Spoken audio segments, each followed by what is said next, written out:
ఒకరితో ఒకరు ఒప్పుకోవాలంట. ఒప్పుకున్నప్పుడు ఎందుకు ఒప్పుకోవాలంటే ఆ తప్పు ఇంకోసారి చేయకుండా ఉండడానికి.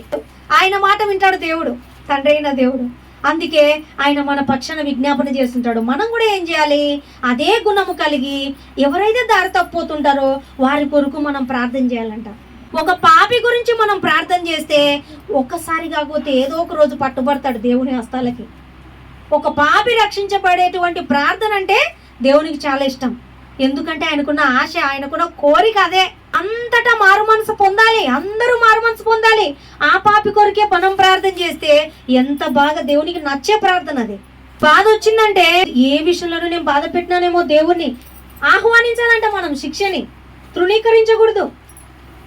కొంతమంది పిల్లలు తప్పు చేసి పరిగెత్తుకొని వెళ్ళిపోతారు, అంటే పట్టుకోవాలనుకున్న దొరకరు. పాస్టర్ గారు కూడా పిల్లలు ఏదన్నా పొరపాటు చేస్తే ఏం చేస్తారంటే వాళ్ళు అసలు బయటికి ఒక్కసారి కూడా ఇప్పుడు వరకు పరిగెత్తలేదు. పాస్టర్ గారు పెట్టిన రూల్ అది.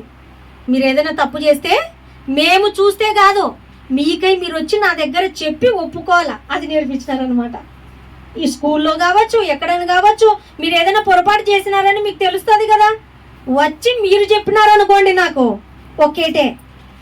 మీరు చెప్పకుండా నాకు తెలిసింది అనుకోండి, ఇంకా అప్పుడు ఎక్కువ పడతాయి. కాబట్టి ఏది మేలు చెప్పండి? ఫస్ట్ అది మేలు కదా, ఒక్క ఏటే కదా. అరే పిల్లలు చెప్పినారు, ఒప్పుకున్నారంటే మనం ఏం నేర్పించాలంటే మన పిల్లలకి ఒప్పుకోవడం నేర్పించాలి.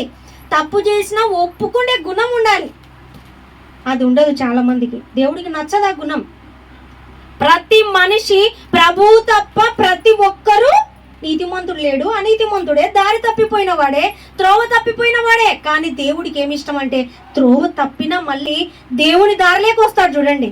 ఒప్పుకొని విడిచిపెట్టి నీతిగా బ్రతకాలని కోరిక ఉండేవాళ్ళంటే దేవుడికి ఇష్టం. అంటే ఏంటిది? ఒప్పుకోవడం ఇష్టం ఆయనకి. అలా చెప్పడం వల్ల దేనికి మేలంటే ఏది మంచో ఏది చెడో వాళ్ళకి మనం కొన్ని హెచ్చరికలు చేయొచ్చు. అట్లా కాకుండా వాళ్ళు దాచిపెట్టుకుంటే మనకు తెలియదు కదా, వాళ్ళకు తెలియదు. ముఖ్యంగా మనం ఏం సరి చేయాలో మనకు తెలియదు, వాళ్ళు ఏ దాంట్లో లోపం ఉన్నారో వాళ్ళకు తెలియదు. ఎందుకని? వాళ్ళు చిన్న మనసు కదా, ఏది మంచో తెలియదు, ఏది చెడో తెలియదు. కాబట్టి వాళ్ళకి మనం ఒప్పుకునేది నేర్పించాలి.